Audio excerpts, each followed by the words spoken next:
My bull just did a cannonball into Janice's koi pond and she's chasing him with a lawn gnome. That was the voicemail from my neighbor, Curtis, at 6:13 a.m. and it was the moment I knew my day was about to be a disaster. I hadn't even taken the first sip of my coffee when my phone buzzed again.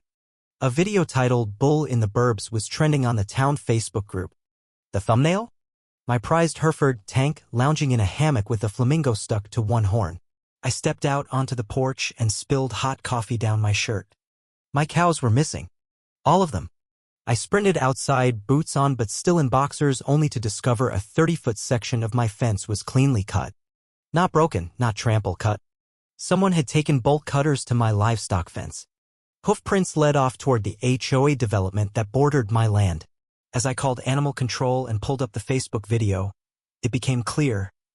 Janice, president of the Rosefield HOA, had somehow ended up in the middle of a cattle stampede, waving hedge clippers like a samurai. The caption, HOA Queen Janice versus Stampede. Guess who? Movie. Yes, faster. The officer who answered the phone was already overwhelmed. You're the owner? We've got cows in yards, in driveways. One's in someone's sunroom. It had to be Tank. That steer was practically a toddler in a bull's body. I saddled up the truck, grabbed halters and a bucket of grain, and headed out. But before I left, I checked my trail cam footage.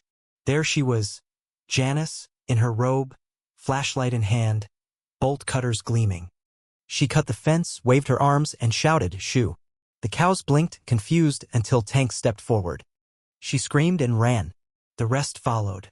By noon, Curtis and I had corralled most of them near the cul-de-sac. Garden hoses and parked cars served as makeshift fences. Janice paced with a clipboard, shrieking about biohazards and water features. I walked up with my phone. Want to see who let the cows out, or should I send this to the sheriff? She stammered. I leaned in. Each of these animals is worth over 10 grand. 2 are pregnant. 1's insured for breeding. You just let loose $100,000 worth of livestock. Her face went white. HOA board members turned away. Curtis stifled a laugh. That evening, I counted the herd. 1 was missing, Buttercup. I filed the insurance claim with the video attached. No angry letter or fine could fix this, but a lawsuit might. The next day, animal control and an insurance adjuster arrived. I gave them everything: trail cam footage, vet bills, registration documents. The adjuster raised an eyebrow at Tank's file. Insured for $18,500? Plus breeding rights. The officer's pen moved faster when I mentioned Janice's name. By noon, news vans swarmed the HOA entrance. Someone had posted the video. Headlines screamed, HOA president cuts fence, chaos ensues. A clip of Tank drinking from a bird bath went viral under the hashtag Moogate. I still hadn't found Buttercup. Curtis and I drove around with feed buckets. In a quiet cul-de-sac, we found a family staring at their shattered screen door. You guys missing a cow? I asked. The dad pointed. She tried to eat the fake fruit on our table. There she was, standing in the kitchen, mesmerized by a plastic banana.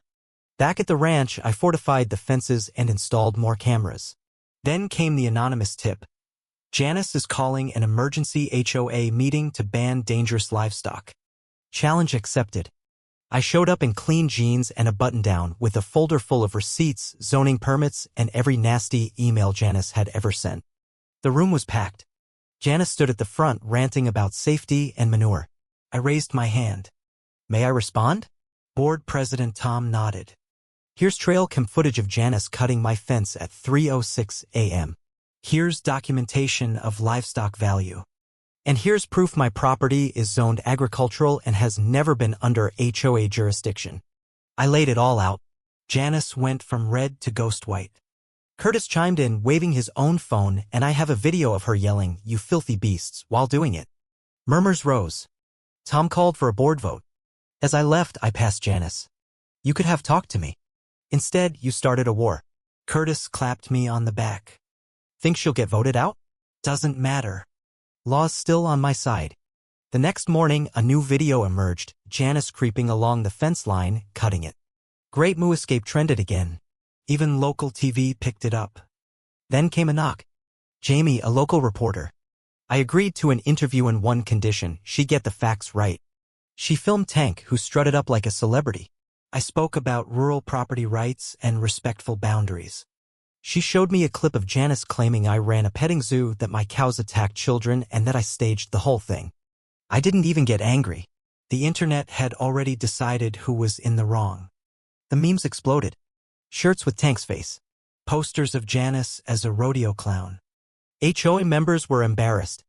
One board member told me they were planning a vote to remove Janice. Then I got a letter from my insurance. Janice's actions triggered not only a payout clause but a civil liability claim.